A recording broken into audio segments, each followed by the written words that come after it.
You are about to learn how to own the room when you're on stage. How do you speak in a way where you capture everyone's attention and you hold it throughout the entire speech? We are going to look at none other than Simon Sinek and how he speaks. I'm going to break it down. And what I really want you to pay attention to is how he does this and how does he do it without using any slides, without using any notes, without using any sort of prop, nothing. It's just him on stage talking. How is he able to keep the audience's attention and own the room? Let's play, let's find out. The first thing I want you to notice is just as he's walking, what he does as he's walking on stage, okay? Just notice this.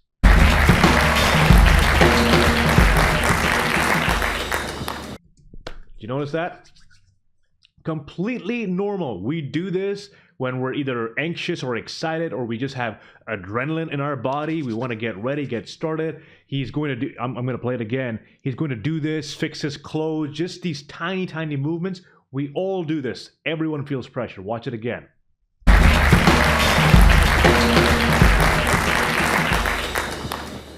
Thanks very much. See what I mean? Lots of tiny movements, so it's totally normal. Thanks very much. Let's see how he starts.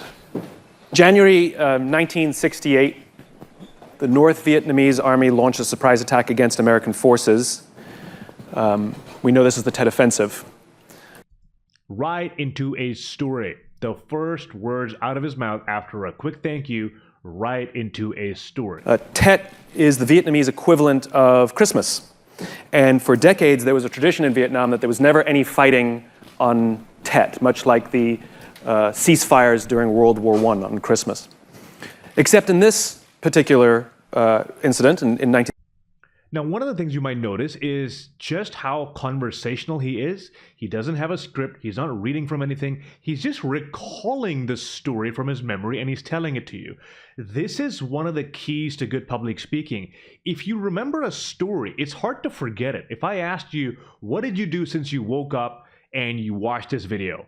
You can tell me things in between. Yes, you might miss a couple of details here and there, but largely you will know. And that's how good public speakers do it. They don't need every single word scripted out. They just need most of the structure down, and then they can go left and right. They can think of what to say, and they end up sounding a lot more conversational that way. In 1968, the Vietnamese forces decided to break with tradition, overwhelm the American forces, and hopefully bring a swift end to the war. And that's exactly what they attempted to do. They threw 85,000 troops attacking. I'm going to forward the story a little bit, and I'm just going to get to what is he trying to get at? What is the purpose of the story? Of the battles they fought, and most of the major battles that we fought. So it raises a very interesting question. How do you decimate your enemy, win all the important battles, and lose the war? As it turns out, we don't fully understand, or at least there are multiple definitions of what winning and losing means. This is where he's introducing the concept of his talk. Wait, we won all the battles and we still lost the war? How does that work? And he's creating anticipation. He wants the audience to wonder what is the answer to that question, and then his talk is going to unravel that. If he just showed up and said, here are the things you can do, develop an infinite game mindset. Why? Why do I need to learn this? What's the problem? Why is this important? The story illustrates that, and then he's going to unpack it. If you have at least one competitor. Also pay attention to delivery.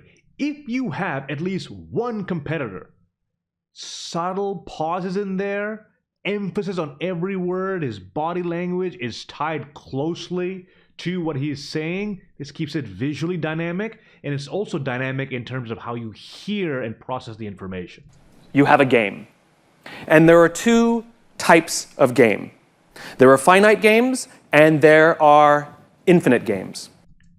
Just notice how he slowed it down when he did this. I'm going to play this again. When something is important, you don't want to rush through it. You want to pause and really enunciate and articulate and make sure your audience gets it. Let's do it again. One competitor. You have a game. And there are two types of game. There are finite games and there are infinite games. A finite game is defined as known players, fixed rules, and an agreed. Now he has introduced a concept and he is defining terms. This is important so the entire audience is on the same page about what is he talking about, what is this label, what does it mean? Because sometimes people introduce terms and they think the entire audience knows what it means when no one has any idea. An agreed upon objective, football. We all agree what the rules are before we begin. His hands do a lot of work. You can see his hands constantly moving and he's talking to the audience as if it's his friends in the crowd. He's just, you know what I mean, right? This is what I'm talking about. I'm just defining it. He's not making eye contact for the sake of making eye contact. He's having a discussion with the audience, and that's why it seems so conversational, and you feel like you're just listening to a friend. We begin play. We all agree that whoever has more points at the end of the set time period is the winner, and everybody goes home at the end, right? The game has a beginning, a middle, and an end. In an infinite game, there are known and unknown players. The rules are changeable, and the objective is to perpetuate the game or stay in the game as long as possible. When we pit a finite player versus a... I'm going to forward. So this was his introduction. We saw he started with a story, he outlined the problem, and then he talked about what his solution is or the concept that he's going to cover, which is the infinite game, and then he defined that. Now let's get into the body. How does he structure the midsection of his speech? I'm going to forward just a little bit, and then you'll see how he breaks that down. Let's have a look.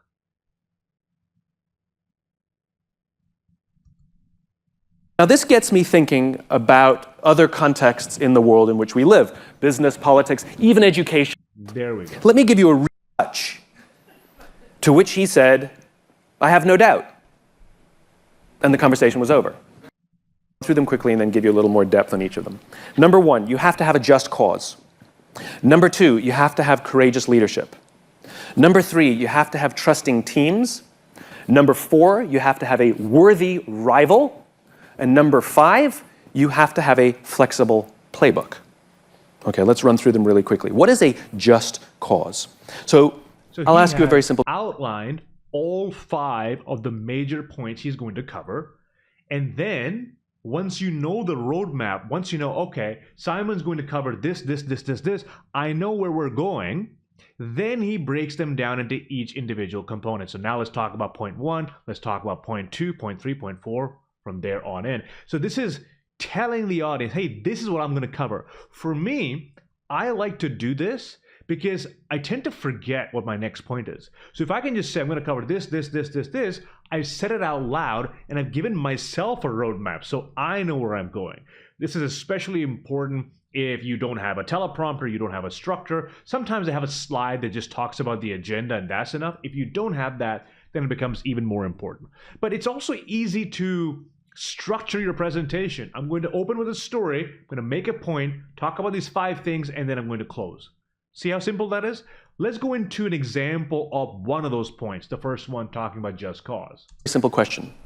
Why does your organization exist? This is also very smart. You can start each point with a question. So one of the things that I like to do is if I am teaching public speaking skills in my speech, I will say, why do you think some people speak and no one ever listens? They pull out their phone immediately. What do you think it is? Now, in my workshops and my speeches, I try to make it more conversational, but I could also make it more rhetorical by saying, I want you to take a second and just think about what happens when someone really boring starts speaking. What do you do? Why do you tune out? I want you to think about that for a second.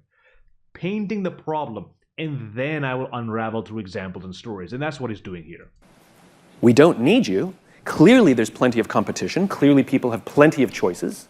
Even the things that you may specialize in, there are others that do a reasonably good job. They might even be better than you in some areas. So why do you exist? Providing education is table stakes. Everybody here does that. You can't rely on that. That's why the industry exists, not why your organization exists. That's like when I talk to healthcare companies and say, why does your organization exist? And they say, to help people be more healthy. Like, no kidding, thank you. Can you see how he's building up the problem, still building up the problem? And then when he introduces point number 1, it's going to solve that problem. You'll see. I know that the culture of one organization is different than the culture of another organization. Look at his body language, how broad he is. Most people are just here. They operate within this box. They just talk like so. They don't really go past it. His arms are wide like this. He goes on one side and then on the other side. So very, very broad gestures. And when you have a big audience, you do want to make bigger gestures because the bigger the audience, the bigger the movement, the bigger the gestures. Organization. There are cultural norms that wrap around. Look at all the stuff that he does with his hand. It's like he's a conductor on stage. The sense of. And by the way, you don't have to do this. There are people who are on stage who don't move their hands at all. But for me, I find it visually appealing when I can hear someone and I can also tie it together with a visual. Purpose, cause, or belief. Great organizations understand their just cause. Did you see just how much he enunciated the word? By enunciation, I mean how you could hear every single sound of every single word. I'm going to play this again. Just notice how clear he is, because when something is important, he enunciates it extremely clearly. Let's watch. Great organizations understand their just cause. Great organizations understand their just cause. Super clear. A cause so just. A cause so just. Can you see how he's just raising his voice? He literally jumps in the air as he's doing it to emphasize the importance. That people would be willing to sacrifice to see the advancement of that cause. Sacrifice comes in many forms. It might mean working longer hours. Funnily enough, he hasn't moved at all. He's in the exact same spot. Giving you my best ideas, turning down a better job that offers me more money to stay here because I believe in what you're doing and I want to see that advanced. One of my favorite examples of a just cause. Now he's going to go into a story, because stories are the best persuasion tool because it allows the audience to see the problem. It allows them to see how your solution fits into it and what the end result is and how it can apply to their life. Is the Declaration of Independence. Our founding fathers declared, literally wrote down, they declared why we needed our own country. All men are created equal, endowed with these unalienable rights, amongst which include life, liberty, and the pursuit of happiness. They were never against Britain. The whole point is not to be against something, but to stand for something. Britain was simply standing in the for something. Emphasis with his body, emphasis with the way of them advancing their cause. One of the things he also does is he speeds up and then he slows down. He goes really fast, makes a point, blah, blah, blah, blah, stops, pauses, lets it sink. He does it for a fraction of a second, but it's just enough to have variation. And though they won independence, there are always finite games within the infinite game. Though they won independence, that didn't mean that they had now provided all men are equal. Now the real heavy lifting began. Now let's be crystal clear. When they said all men are equal, what they meant was white Protestant men. Let's be crystal clear. But even early on, during the Revolutionary War, George Washington understood how limiting that was, and he realized that they had to have a broader definition. So he included Catholics. He banned any organizing against Catholics in his armies, and he would regularly attend Mass to send the right message. Sometime later, we abolished slavery and the 14th Amendment. Sometime later, we had women's suffrage. Sometime later, we had Civil Rights Act. Sometime later, we implement gay rights. And you can see that we are striving to provide this thing called all men are equal, all people are equal. And though we will never actually get there, we will die trying. And the obstacles may always be different. And what a just cause is... He reintroduces the point because he introduced it early on, went into a story and definition. Now he's reminding the audience at the end of a point what the point is. It is a vision of the future that does not yet exist, and you will commit all of your energies to advance that vision of the world that you have. And the people you want to attract, both those who work there, those who teach there, and both those who come to learn there, believe in your vision of the future. So much so that they may turn down a better offer from someone else because they want to be around people who are committed to building this world that does not yet exist. And every single one of these organizations that you run and represent can have different visions or overlapping visions of the world. But you must be clear what your just cause is, what you stand for. Otherwise, the only thing I have to judge you on is superficial things. It's like dating, right? It's like dating. If Now he's using an analogy. So he talked about a story and then an analogy. The reason analogies work really well is because if there's a concept you don't understand, like a just cause, and then he takes a concept you do understand, like dating, he can bridge that gap of understanding. Oh, you know this thing? This other thing works just like it. So he uses story to send the message across, and now also the analogy. if somebody tells me what they stand for, who they are, they're talking about their character. And those are the people we want to spend the rest of our lives with. If we do not have any sense of who they are, what they stand for, what their purpose, what their cause, what their beliefs are, what their values are, the only thing we have to judge them on is how much money they make and how good looking they are. And that's what we end up, unfortunately, in so many university systems. We are judging based on superficial things, right?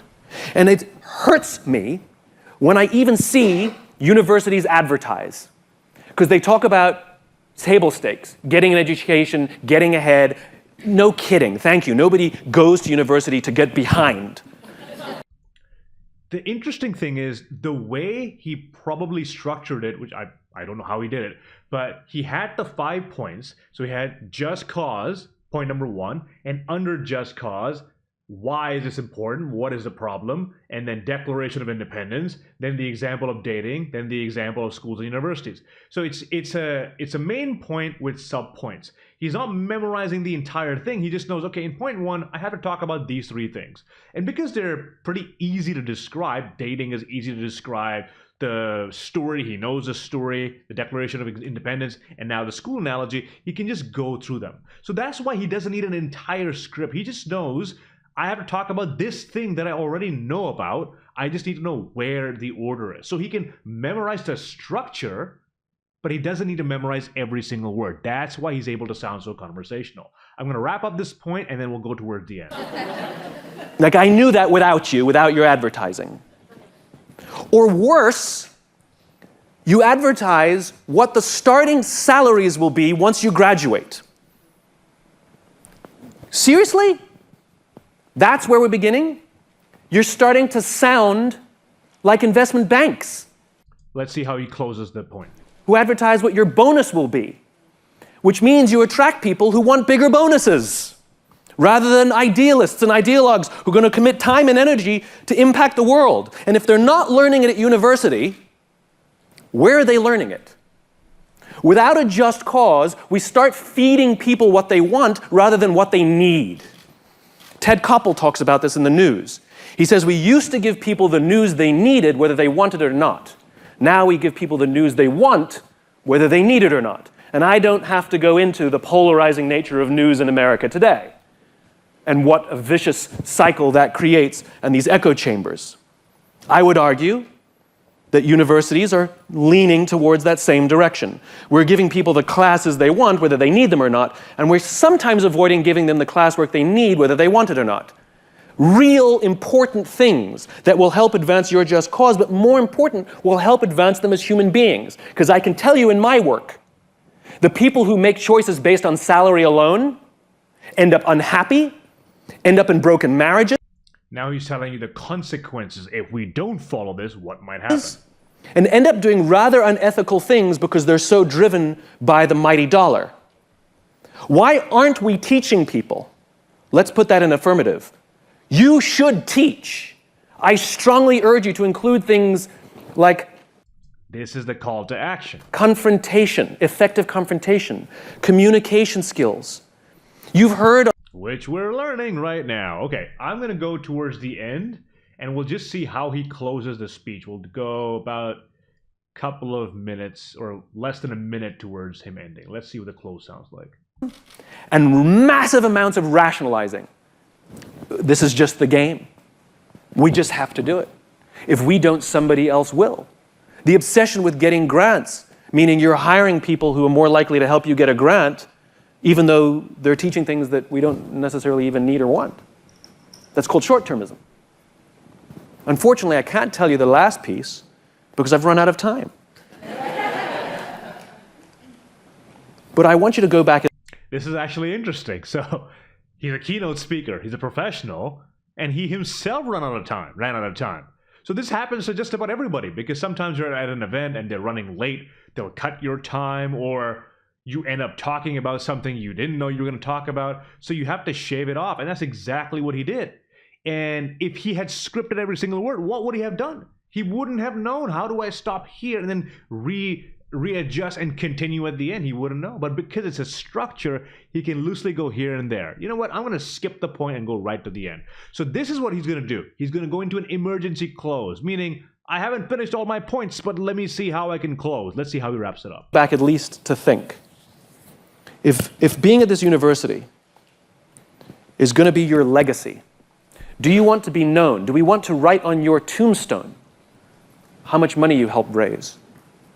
Top fundraiser, right? Or do we want to be known for the service that you provided to the people who devoted themselves to your cause? Good luck. Did you see that pause at the end? He asked the audience a question that gets them to reflect on their life. Who do you want to be? And then he gives space. He wants you to sit with that question, think about it just for a second or so, and then he closes, okay? Instead of saying, so that's my presentation, hope you enjoyed it, and yeah, you know, that's all I have. One question, pause. Let's watch that again. How much money you helped raise? Top fundraiser, right? Or do we want to be known for the service that you provided to the people who devoted themselves to your cause? Good luck. The best thing that I learned from this is just his ability to own the room, take control of the room without needing slides, without needing a cue card, without needing a notes.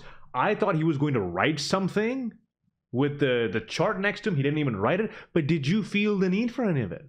No. So most people show up with slides because they simply don't know what they're talking about. They have no idea what they're talking about. They don't rehearse. They, 1 hour before, the night before, they put some points together on a slide and then they show up. It's lazy.